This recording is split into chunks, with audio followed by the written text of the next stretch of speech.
c'est une architecture totalement hypogée. Et ça, je crois que ce sont ton intérêt.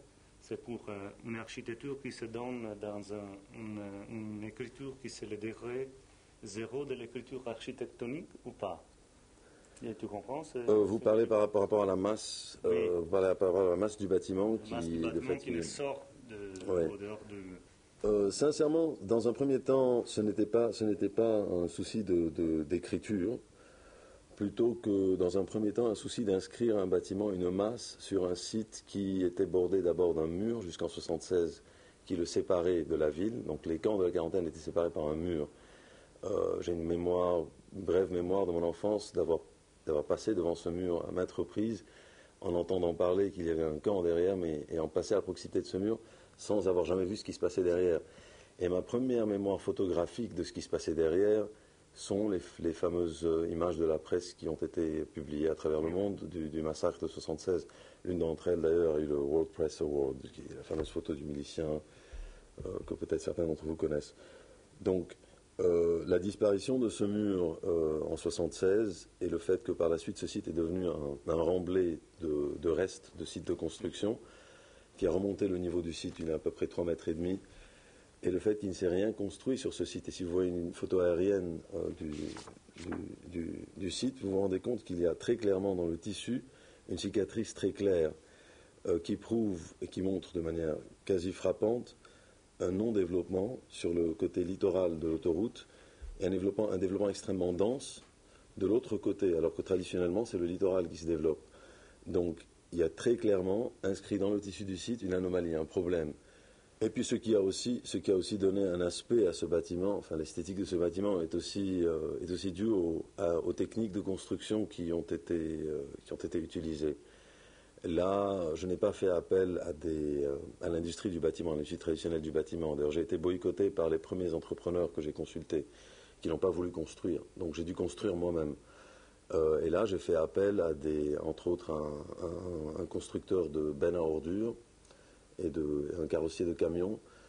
Et donc, en fait, la partie complexe du bâtiment a 70 cm d'épaisseur. C'est le couvercle du trou, tout simplement.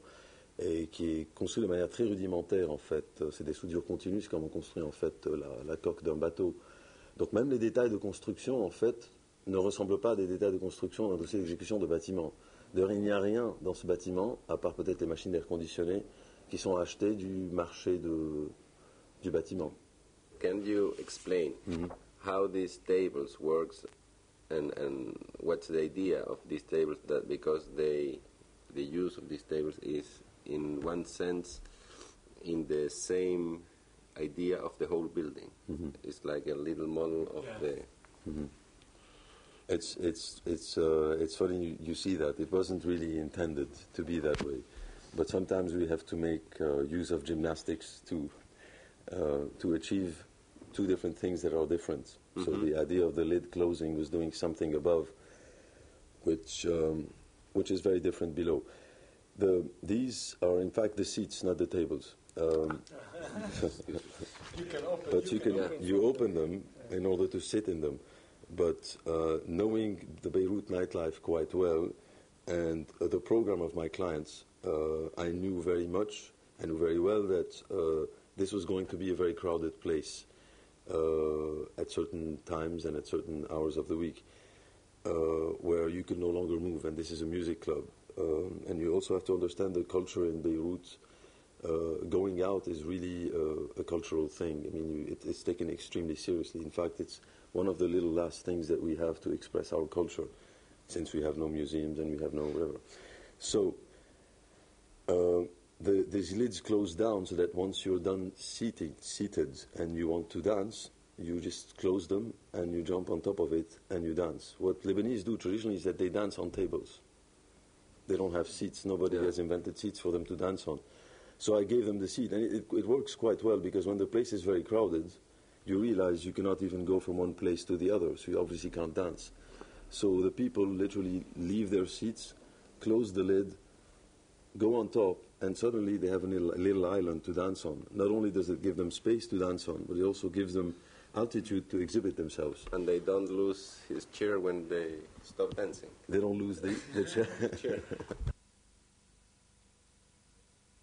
We decided to keep the belts and not take them away. We decided not to replaster the old walls because we thought that, in fact, if one decontextualized them, because that's what really happens when you act on an old house, they in fact had a quality to them. It's incredible, We'll get incredible back roof. in a second.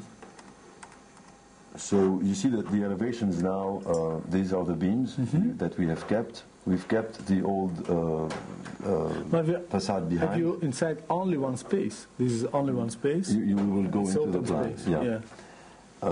And we've applied then, after we've kept the beams, we've applied secondary frames that have metal wire mesh to form a second layer above the old one. And we did not replaster because, in fact, we didn't need to do that. The waterproofing was, my waterproofing membrane was in the new wall behind. And we've added our addition in plan. What this gave us is one main hall now, which is what the client wanted. It has quite interesting proportions because it's 17 meters by 5 and so meters by almost 10 meters of height. So you suddenly have a sort of cathedralic space inside the house that had nothing to do with that in the beginning.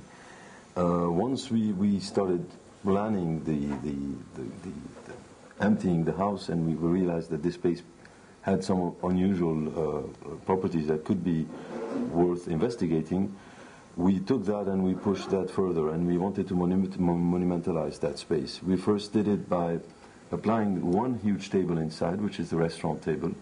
This became as a sort of a gesture towards what it means really to go out in Beirut in this sort of post-war bourgeois society.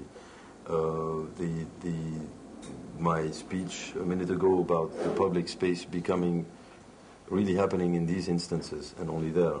So monumentalizing the table and making it, so you see it here in section, accessible by the service only from the middle.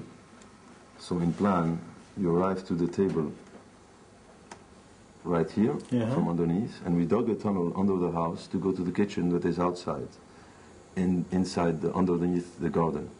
So now the service became prisoner of the table. They can never go out. They're only confined within this H pattern circulation. They serve you from the front, never from the back. And no matter how many people are around, if there's 100 people in the room, the service is never disturbed, its circulation, by the amount of people.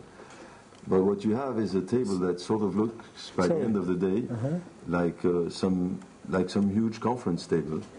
This is in section. The building is cut in section. The sort of big ministry table that looks like the Council of Ministry is in fact just a restaurant. It's just a restaurant. And the absurd thing about, even down to the detail, is that this thing is not a microphone. It's just a light fixture that lights up your plate, not a fire you're supposed to debate. Okay? And this works quite well in the lighting scheme because it's very dim. Here we've lit it up a little bit more, but in fact, at night it's more dim, and the plates and the food act as reflectors. So when you come in, you see your plate extremely well, but you're in a dim space. And we've done these very sort of monumental chairs that are a cross between, people say that they're a cross between an electric chair and a sort of pastoral chair. And then you've got a central view into the table. Okay. This is the way from the service up inside the table, from the kitchen up, and then up again. Oh. And then the roof was, in fact, the beams that hold these two walls together. È bella sta cosa, non è male. See the two new skirt walls that are about 10 meters high cannot hold together. So in order to hold them together, to ensure the stability of the structure, we had to reconnect them. Yeah, you have the... Traditionally, there was an old roof which didn't have that structural role, but we could replace that roof according to building laws, and we decided to inhabit it and make it the structure at the same time. So you have these rings that were manufactured in a Yeah, steel, before. Steel. with a steel And construction after you cut by on. water jets, and they were extremely precise because they became the tracks of a revolving roof, which you see here in the model. It sort of revolves around these beams. You can. Yeah. And now you see in section how they function, which gave me this sort of tunnel that I've inhabited now, which is 17 meters long, that spans from both ends. And then a section of this tunnel is the elevator.